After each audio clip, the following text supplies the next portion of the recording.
The glass and cedar house in Marin County looked like an ad from Architectural Digest. Broad windows, minimalist furniture, and the quiet hum of wealth. At 42, Ethan Cole had built a reputation as the brilliant founder of Prism Mind, an AI startup that secured critical infrastructure for both corporations and government agencies. Neighbors saw him as the sharp yet approachable guy next door, the one who remembered birthdays and hosted wine tastings. His clear, steel-gray eyes were his trademark, friendly enough to draw you in, detached enough to keep you guessing.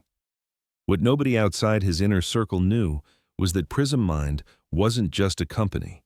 It was also the perfect cover for Ethan's other life. For nearly 16 years, he'd been an off-the-books handler coordinating covert operatives across 3 continents for a classified interagency cell. His carefully curated marriage and his company's Silicon Valley gloss kept suspicion away while he ran operations that could alter the balance of power. "Ethan, can you help me with these bags?" called Sofia Cole, his 38-year-old wife. She was in the kitchen, her tone casual, laced with the soft Midwestern warmth that charmed everyone she met. Ethan crossed the polished oak floors, watching her unload fresh produce from a designer tote. Sofia, with her chestnut hair, stylish frame, and bright smile, had once been a rising star in marketing before launching Maison Solace, a fashion label praised for its minimalist luxury. Editors loved her. Buyers from Milan to Paris fought for her collections, and she knew exactly how to handle herself in every social circle. "The Parkers invited us for dinner Saturday," she mentioned, sliding a bottle of wine into the rack. "Eric just got back from Brussels." "Sounds good," Ethan answered evenly, already checking the date against an operational timeline in his mind. But what bothered him wasn't the dinner. It was her eyes. She didn't quite meet his, and he had noticed that same tell more often in the past 3 months. Later that night, as Sofia slept beside him or pretended to, Ethan's encrypted phone buzzed. A message flashed: "Containment breach, Ghost Network, meet Source 600. His heart tightened.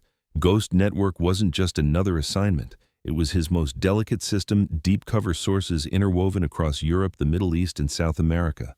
A breach meant catastrophic exposure. By dawn, Ethan parked in front of a nondescript office building in San Francisco. Inside, Colin Reeves, his superior, sat with Maya Trent, a counterintelligence analyst with a reputation for cutting through noise. Their faces were drawn tense. Colin slid photographs across the steel table: Prague, Ankara, Buenos Aires. 3 operatives dead in a month, each one someone Ethan had personally recruited and promised to protect. "The breach isn't technical," Maya said bluntly. "Somebody with clearance is feeding intel. We've narrowed it to 5. One stands out." She tapped her tablet. On screen appeared a photo of Sofia. Ethan stared, his face controlled. "Her fashion house took on a European client 3 months ago," Maya continued. "Luxembourg holding company. Very discreet. Payments routed through Maison Solace don't track. We believe it's a channel. For anyone else, this would have been shattering. For Ethan, it was confirmation. He had noticed inconsistencies, misplaced perfume scents in his Tesla. After his locked briefcase had been accessed, subtle deflections in conversation eyes that broke too quickly from his. The realization settled cold. "Proceed normally," Colin instructed. "Monitor, don't confront. We're tracing." Ethan nodded. Outwardly, he was the model professional. Inwardly, the shift was absolute. In his world, betrayal wasn't settled with divorce papers. It was settled with containment, permanent and precise. That evening, he kissed Sofia on the cheek as she adjusted her dress for a dinner with clients. Her perfume lingered, the same scent he had smelled weeks earlier when his briefcase lock had been tampered with. "Don't wait up," she said with a smile that didn't touch her eyes. "I won't." Ethan replied, already mapping out the destruction of her world piece by piece. Hours later, Ethan sat in the cramped interior of a rented Sprinter van, screens flickering with feeds from surveillance cameras outside Riverside, an upscale San Francisco restaurant. At exactly 7:30, Sofia appeared, elegant in a black Maison Solace sheath dress he had bought her for her last collection. But she wasn't meeting clients. She was greeted by Adrian Wolfe, a British venture capitalist who had hovered at the edges of their social scene for months. Maya, sitting beside Ethan, leaned forward. "Wolfe carries diplomatic credentials but doesn't actually serve in any diplomatic role." "He's intelligence," Ethan muttered. "MI6, no," Maya corrected, tapping her screen. "Non-official cover. Private intelligence firm linked to multiple foreign governments. Very mercenary." Directional microphones caught fragments of the conversation: tradecraft shorthand, technical jargon, references to dead drops and codes. Sofia wasn't fumbling. She was fluent. Either she had been planted years ago or she had been turned. Either way, it was betrayal on every level. The following morning, Ethan stuck to routine. He kissed her goodbye, sipped his coffee, drove to the office. Once alone, he unlocked a storage bay under an alias revealing contingency caches, untraceable cash, forged documents, advanced surveillance gear, and compact weapons. Protocols he had hoped never to use were suddenly necessary. By evening, he had seated micro-optic cameras in their home, and her design studio installed undetectable spyware on her hidden laptop and found a backup phone she kept in a locked drawer. What emerged was darker than he feared. Sofia wasn't just sharing notes about his activities, she had penetrated ghost network files. Maison Solace doubled as a communications hub for Wolf's cell. Worse images recovered from her laptop revealed a third conspirator. Noah Grant, Ethan's closest friend, godfather to the children he and Sofia never had, and a senior DOJ counterintelligence liaison. Noah had been feeding Sofia information from inside the government. Ethan stared at the monitor's icy rage coiling in his chest. In his line of work, emotion was liability, but something had shifted. He began building full profiles on every player, Wolf, Sofia. Noah plus 4 others, including Tessa Quinn, his own assistant with access to his schedule. He identified weaknesses, habits, pressure points. The plan forming in his head wasn't about arrests, it was about a dismantling. His dismantling. "They think they're hunting me," he whispered. "They don't realize they've awakened something worse."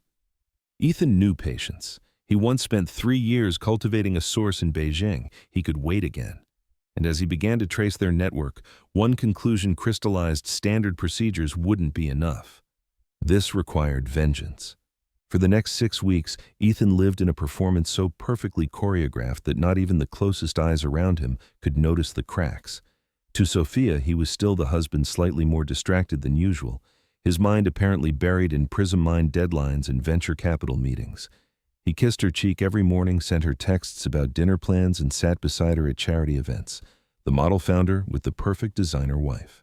To his colleagues in the agency, he remained the diligent handler, calmly building the legal case against a suspected mole. But in truth, under this carefully painted exterior, Ethan was moving chess pieces on a board no one else could see. The first step was financial isolation.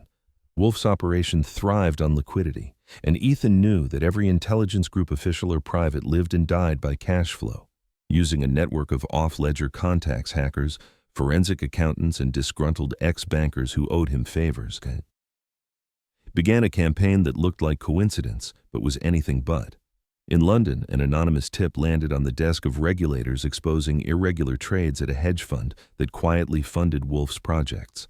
Within days, an audit froze millions. In Dubai, immigration officers received a dossier complete with travel records and offshore holdings about a wealthy investor. Suddenly, visas were delayed, approvals withdrawn, and Wolf's money pipeline clogged.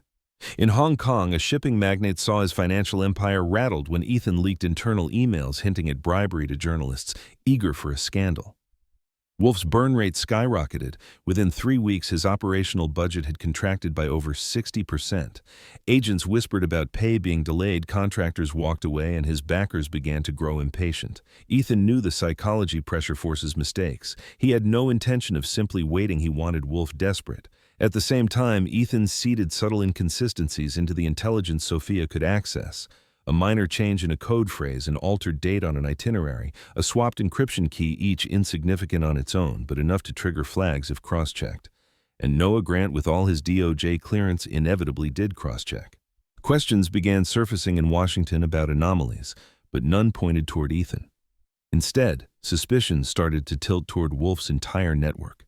Through hidden microphones, Ethan listened to Sofia's growing unease. "Someone's asking questions about our Munich operation," she told Wolf one night over a glass of wine in a rooftop bar. "Noah thinks we have a problem. We're too close," Wolf dismissed. "Lynch suspects nothing. In 2 weeks, Ghost will be ours." Ethan sat in his hidden office watching their meeting on split screens. His jaw clenched, but his voice was steady as he whispered to himself, "Not yours." He knew now that the goal wasn't just the information Ghost contained, it was the encryption algorithms themselves, the key to an entire generation of covert communication. In the wrong hands, billions of dollars in value and the lives of operatives across the world. He laid the bait carefully. Over dinner with Sofia, he mentioned an upcoming conference in Boston. "I'll be unveiling some sensitive upgrades," he said, casually swirling his wine. "The director wants everything locked down." He watched her pupils flicker recognition interest. Later that night, he monitored her call to Wolf. "He's moving up the timetable," she told him. The next day, Noah invited Ethan out for drinks. They sat in a quiet whiskey bar they'd been to dozens of times before the setting, familiar enough to breed false comfort. Noah smiled too much, asked too many casual questions, his eyes probing for details. Ethan offered him crumbs. "All the documents will be in my secure briefcase," he said. His tone measured. "Boston's the last step." He watched Noah swallow the bait whole. That night, Ethan received a secure text from Collins Surveillance, confirms increased activity. Extraction on standby before Boston. Ethan deleted the message. The agency wanted arrests. Ethan wanted finality. Too many times he had seen traders walk free with deals' immunity connections. Not this time.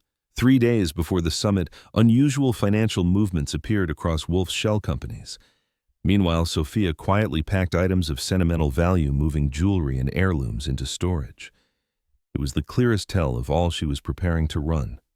That evening, she cooked Ethan's favorite meal, poured an expensive Bordeaux, and smiled with a softness he hadn't seen in months. "To your success in Boston," she toasted. Ethan clinked glasses. "To getting what we deserve."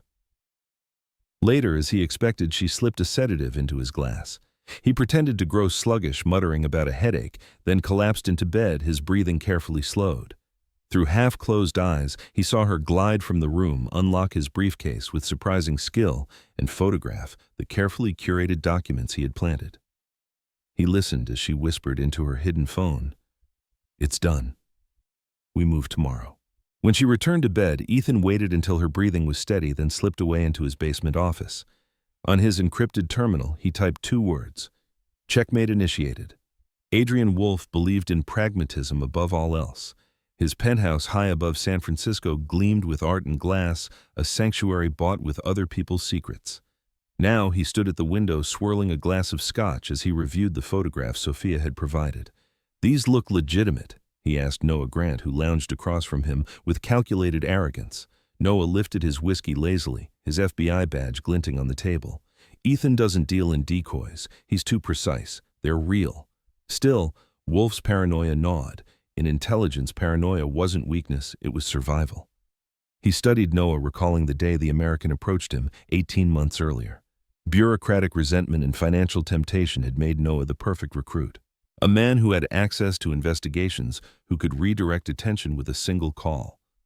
And Sofia, Wolf asked, 7 years of marriage is a long time to maintain a cover. Noah chuckled bitterly. She was planning to leave him anyway. Said living with him was like being married to a machine. I just gave her an outlet. A notification pinged. Wolf read the update from Tessa Quinn. Ethan had left for Boston. Everything was aligning. Meanwhile, across the city, Sofia walked into Bay Trust Bank chic and composed. She used the key hidden in her compact mirror to access a safe deposit box. Inside, a passport under her maiden name, credit cards, came in account documents. As she held them, a flicker of doubt crossed her face. Memories of dinners with Ethan, of nights when she almost believed the act of their marriage. But survival won. She closed the box with shaking hands. Mrs. Cole, the bank manager, interrupted. "Call for you." Sofia answered. "The operation is compromised," Tessa's voice said quickly. "Ethan never boarded the plane. Funding sources frozen. Meet at the secondary location. 1 hour." The line went dead. Panic surged. She dialed Wolf, then Noah, no response.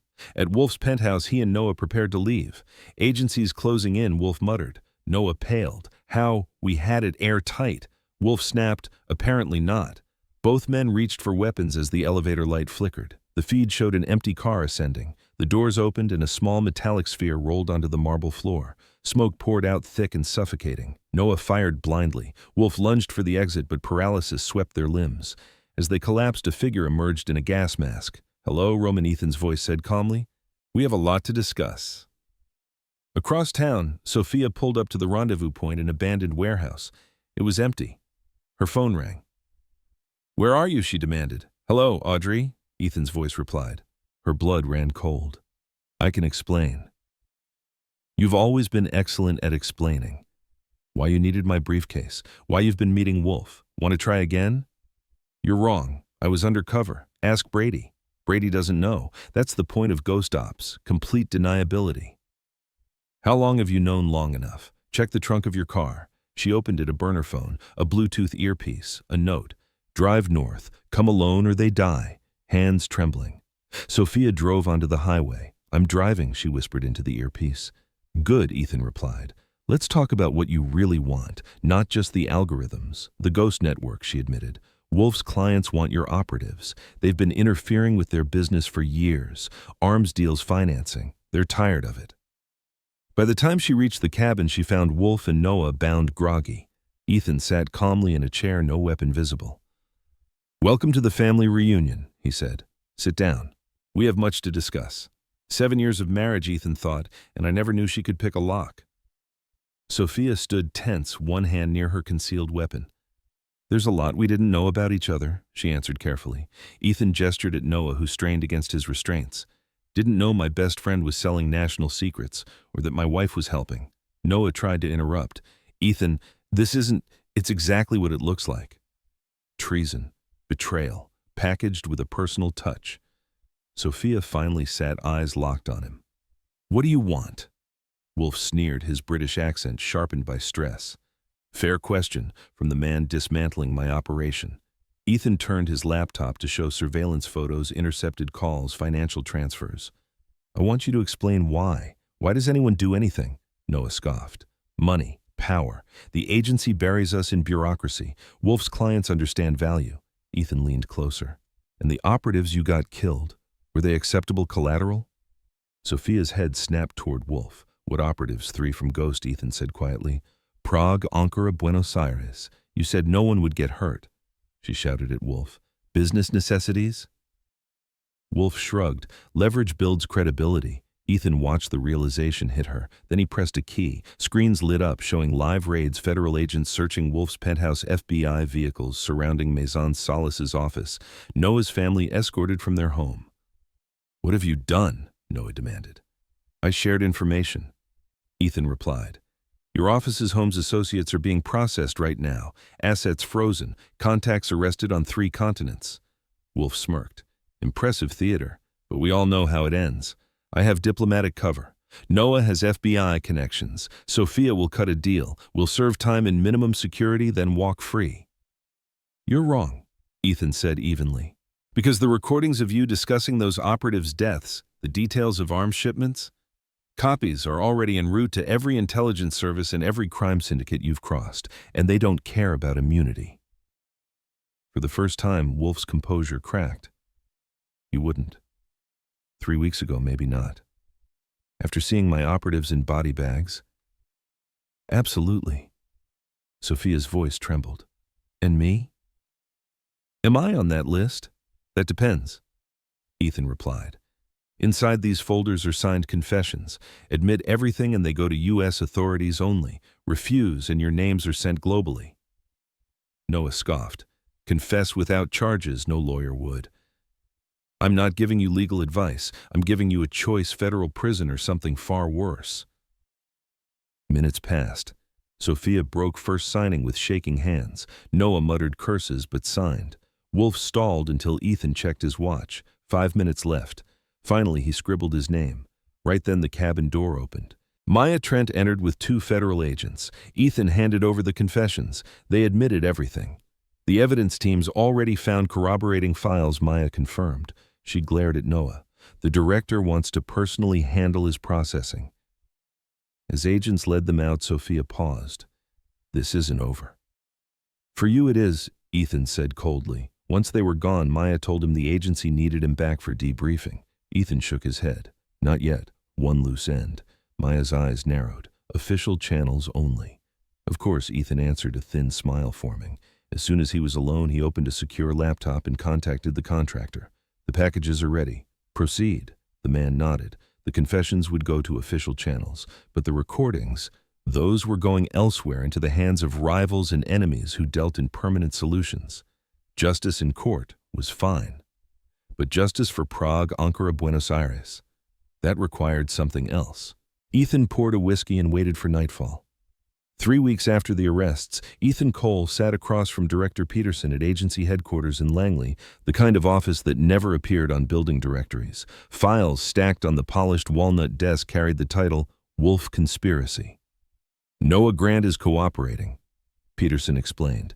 His testimony has already uncovered 12 embedded assets across multiple agencies. Ethan nodded, his face unreadable. Wolf is resisting. Peterson continued. Diplomatic connections are buying him privileges during detention. Not surprising, Ethan replied calmly. And Sofia, Peterson added carefully. Her lawyer wants a meeting. She claims she can offer additional information in exchange for sentencing considerations. I'll think about it, Ethan said flatly. Outside, Maya Trent caught up with him in the garage. You're actually going to see her, she asked. I haven't decided, he lied. The psych team thinks you're compartmentalizing too much. They want you on extended leave. Ethan smiled faintly. And what do you think? I think you're functioning fine, and that terrifies them. Just be careful your control doesn't turn into a weapon you can't put down. That evening, Ethan drove to the Federal Detention Center. In the sterile visiting room, Sofia looked smaller than he remembered, the confidence stripped away. Thanks for coming, she said, folding her hands. My lawyer told me you refused before. I've been busy, Ethan replied.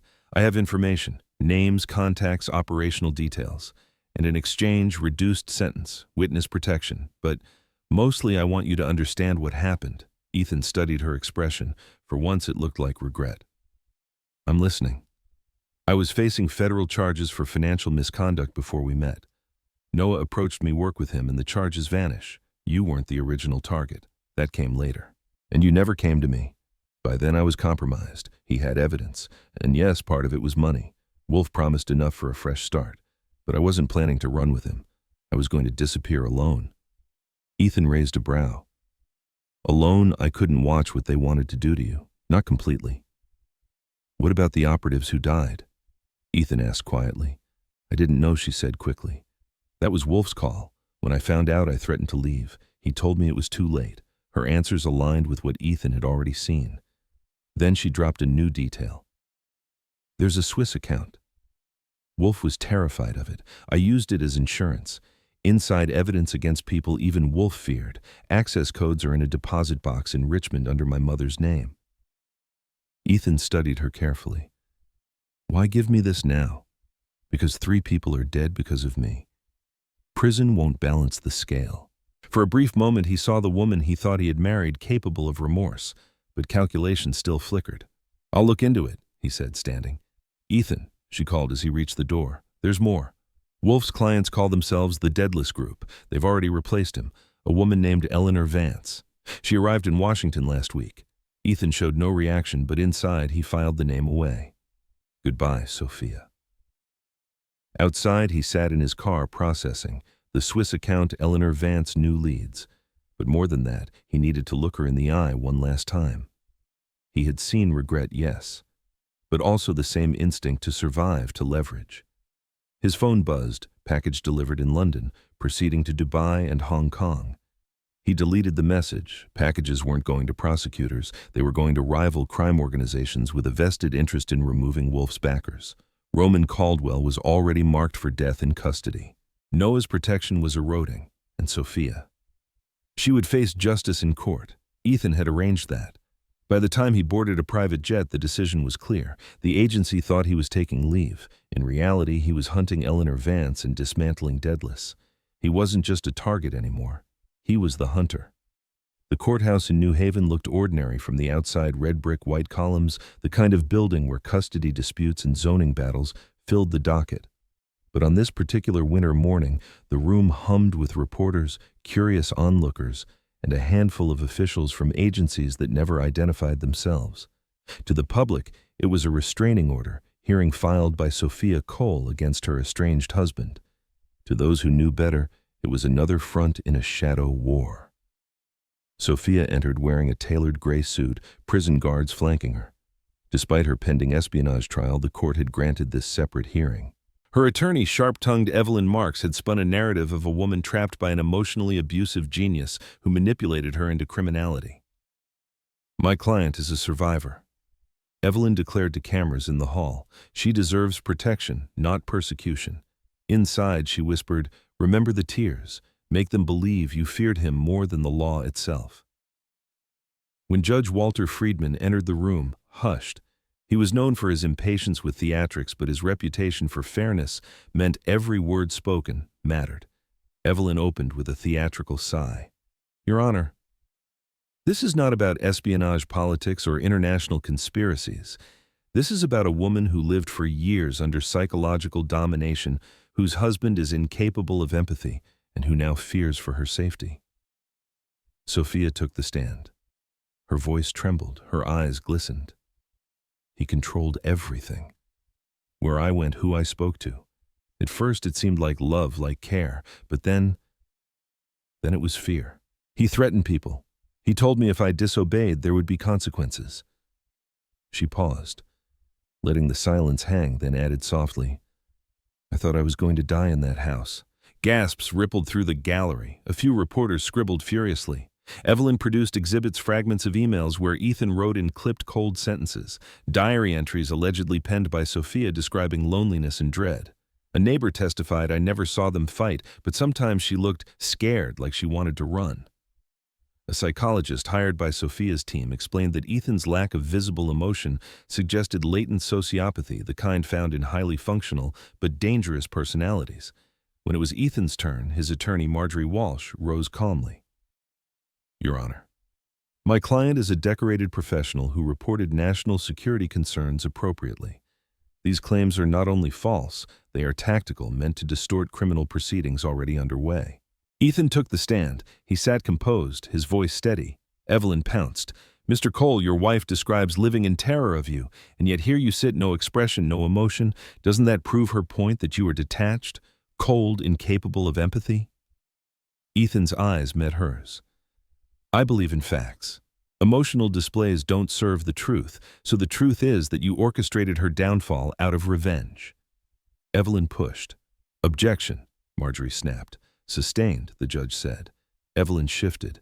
"Isn't it true you reported her knowing it would destroy her life? I reported suspicious activities to the authorities. Any citizen would. And isn't it also true that since her arrest, 3 individuals connected to this case died under mysterious circumstances?" The courtroom stirred. Ethan leaned forward. "I'd like to answer that." Judge Friedman nodded. "Adrian Wolfe was killed by inmates he betrayed. Noah Grant took his own life awaiting trial. Viktor Zubov drowned in Dubai during what investigators deemed an accident. These were consequences of their own alliances, not my hand." His words carried the weight of restrained fury, but his tone remained level. Evelyn smirked. "Quite a string of coincidences. Doesn't that justify my client's fear?" "No," Ethan said simply. "Fear is justified when you betray people who trusted you. My wife did that. Wolf did that. Noah did that. Fear is the natural consequence of betrayal." The judge's gavel slammed for order. Hours dragged as witnesses debated character, as lawyers sparred over definitions of control and coercion. The gallery buzzed, half believing Sofia, half unsettled by Ethan's icy composure. Finally, Marjorie stood with their last move. "Your Honor, the defense submits this packet cleared by federal review. Inside recordings of Sofia on a prison phone, conspiring with another inmate to fabricate abuse claims, laughing about how sympathy might soften her sentence. Alongside were classified reports detailing her espionage activities, evidence far beyond this court's usual jurisdiction." Judge Friedman's face darkened as he read. Then he slammed his gavel. "Bailiff, arrest this woman immediately. These claims are fraudulent. This is perjury and contempt." Sofia leapt up, eyes wild. "You don't understand. He's not who you think he is." Guards restrained her. She thrashed, screaming, "Do you even know who your ex-husband really is? He's a ghost. He's—" Her voice was muffled as they dragged her away. The judge's voice thundered. "Federal officers are waiting for you, Ms. Cole. They want the rest of your overseas accounts. You've wasted this court's time." Ethan remained still. But inside, he knew the play had worked. The courtroom believed justice had prevailed. Sofia now understood that he hadn't simply sought revenge. He had orchestrated a comprehensive collapse of her credibility, her life, her future. Outside reporters swarmed, but Ethan ignored them. Maya Trent waited by a black SUV. "That's the last loose end," she said quietly. Ethan adjusted his cufflinks, but his phone buzzed with a new message, target located. Zurich, Eleanor Vance, awaiting instructions. His eyes narrowed. Justice in court was never enough. Some enemies had to be ended in the field. Zurich shimmered with winter light snow-dusting the old rooftops as expensive cars purred along the Bahnhofstrasse. In the penthouse suite of the Bauer au Lac Hotel, Eleanor Vance poured herself a glass of Chateau Margaux and stared at the Limit River through glass walls. The suite reeked of wealth, Persian rugs, commissioned art security systems embedded in the walls. But tonight, she felt none of its comfort. Carl Wibber, her head of security, briefed her briskly. We've doubled guards swept for bugs, helicopter ready on the roof, emergency passports secured.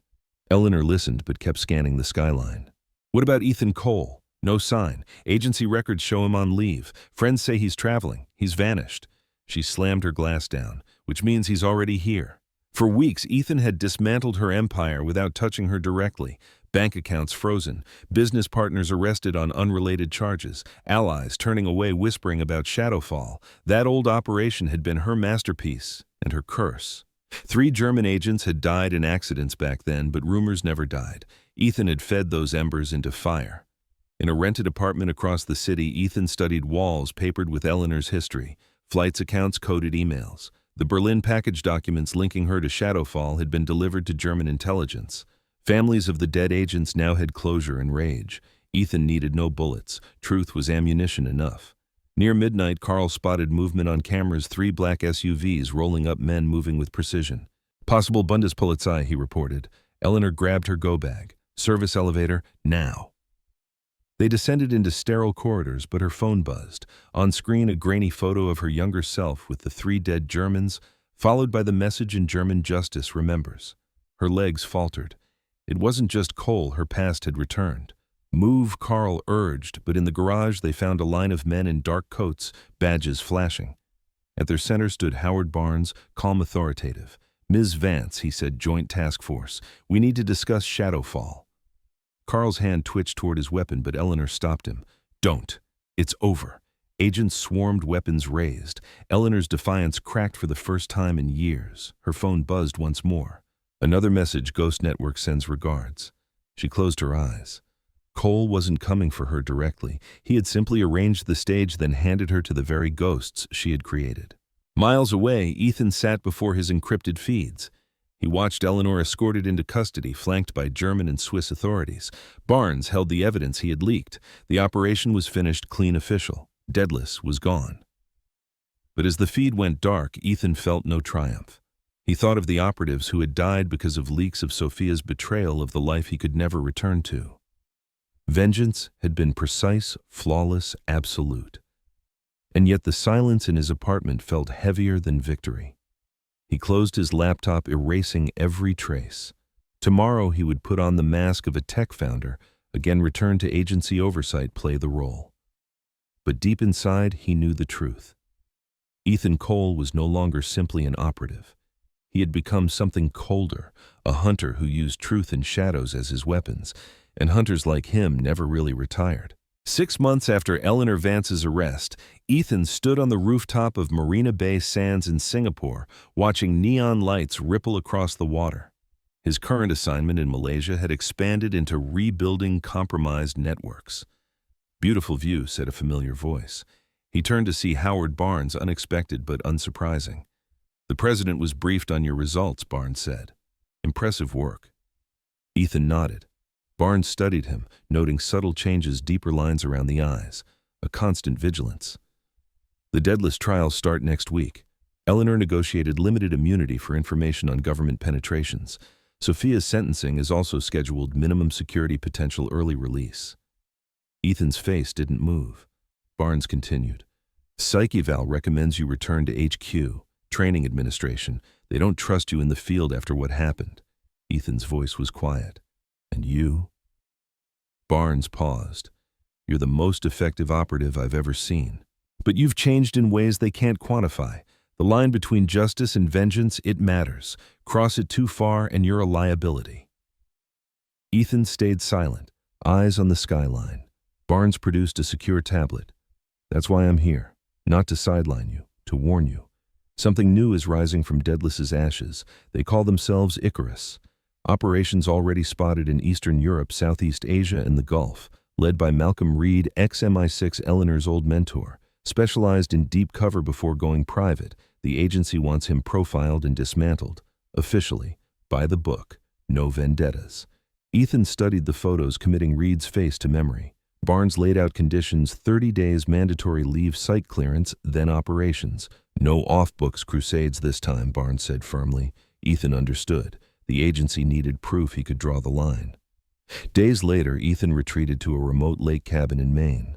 Supplies, stocked files on Reed and Icarus spread across the rustic table. In his pocket was an unopened envelope, Sofia's final letter delivered through official channels after her sentencing. At sunset, he finally opened it. You once asked if any of it was real. The answer is yes, more than I wanted, less than you deserved. I won't ask forgiveness. I only want you to know that in the end I understood exactly who you are.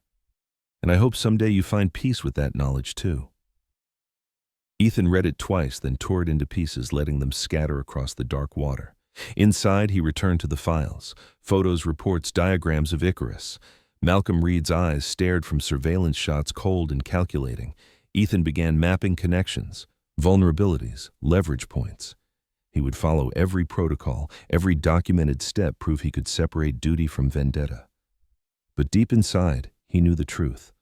Audrey had seen it in him. There was a part of Ethan Cole that didn't forgive, that didn't forget, and that would never stop hunting those who betrayed trust. As the main night closed in, Ethan leaned over the files, already dismantling Icarus in his mind. By the end of 30 days, he would return to the field, sanctioned this time with the full weight of the agency behind him.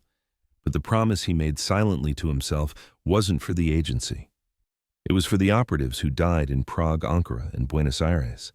For them, he would make sure Icarus, like its mythological namesake, flew too close to the sun and fell burned by his hand. The story of Ethan Cole is more than one of espionage and betrayal. It's about how secrets corrode trust, how vengeance reshapes identity, and how even the most calculated mind can be transformed by loss. The lesson is simple: truth always surfaces, betrayal carries consequences, and those who think they can manipulate forever eventually face the reckoning of their own making.